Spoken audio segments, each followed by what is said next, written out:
आज आम दशम श्रेणी आगामी काली एग्जाम जो एग्जाम अच्छी कौन संस्कृत एग्जाम अच्छी है ये संस्कृत एग्जाम जो बेस्ट 100% बेस्ट क्वेश्चन पेपर गुड़िक आपड़ी जहाँकि आप परीक्षा ए क्वेश्चन गुड़िक देखा मिल से आपने शीघ्र ये क्वेश्चन गुड़िक प्रैक्टिस कर दिंतु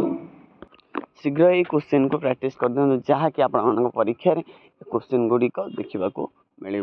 बुझिपारे चलतु बिना कौन सी डेरी आज क्लास टी स्टार्ट करवा पूर्व समस्ते ये वीडियो टी लाइक कर दिंतु एवं जो मैंने चैनल को नुआ आसती से कर दिंतु सब्सक्राइब कर दिंतु चलो देखा फास्ट आपंकर क्वेश्चन कौन ना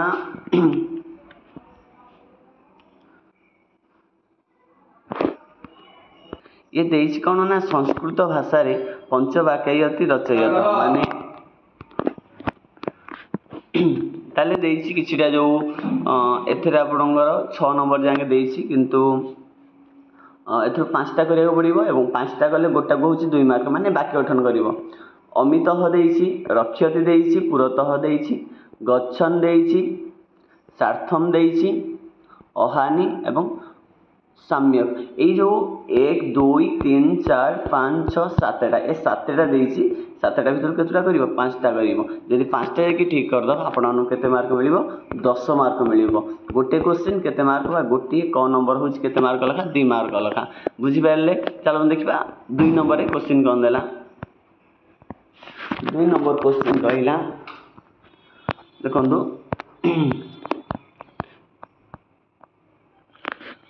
देखिए वाक्य त्रयण निज भाषा उत्तर लिखन निज भाषा ये जो क्वेश्चन आंसर लिखा है क्वेश्चन अच्छे प्रभुक्त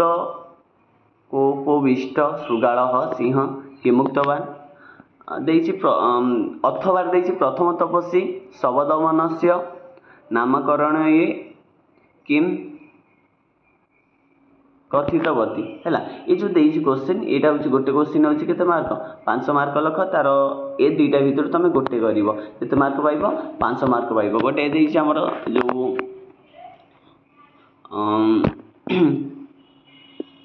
कोपविष्ट जो श्रृगाल रहा से सिंह को किमुक्तवान कहला अथवा देछि जो प्रथम तपस्वी सर्वदमन को कौन कही से विषय देछि नेक्स्ट क्वेश्चन चलतु 2 नंबर खरैला उपमन्यु चैप्टर उपमन्यु कथम दृष्टिहीन सन कूपे अपतत अथवा देछि कथम तापसी बालस्य पितृनाम कर्तुम नच्छत ये दुईटा देछि दुईटा क्वेश्चन भितर आपण माने गोटे क्वेश्चन करेंगे केते मार्क पाइबे 500 मार्क इजिली पाई जिवे हैला नेक्स्ट क्वेश्चन देखंतु नेक्स्ट क्वेश्चन आइला 3 नंबर क्वेश्चन 3 नंबर क्वेश्चन कोन कहूची देखो 3 नंबर क्वेश्चन कोन कहूची वाक्य त्रयण निज भाषा उत्तर लिखन देखिए कथम राम आबाड़मुख सह सन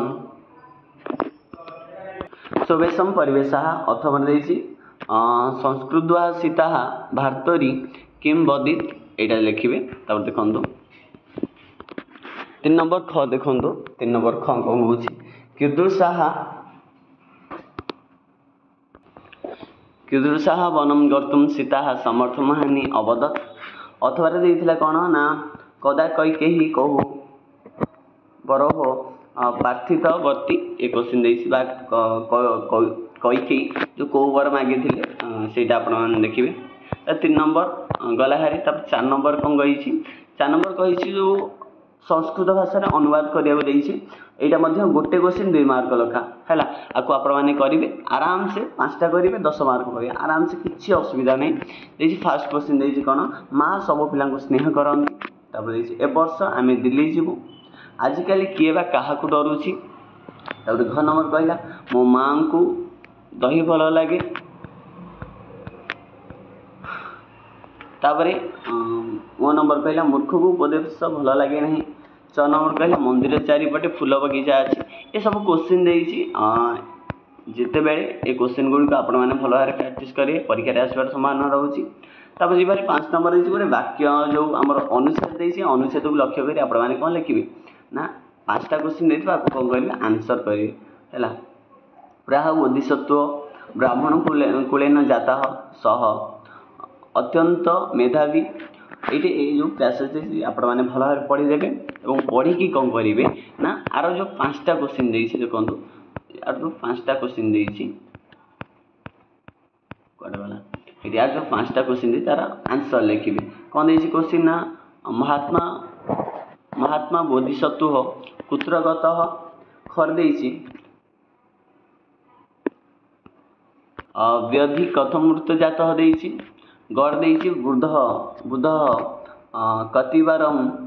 पूर्णम व्यक्तवान देछि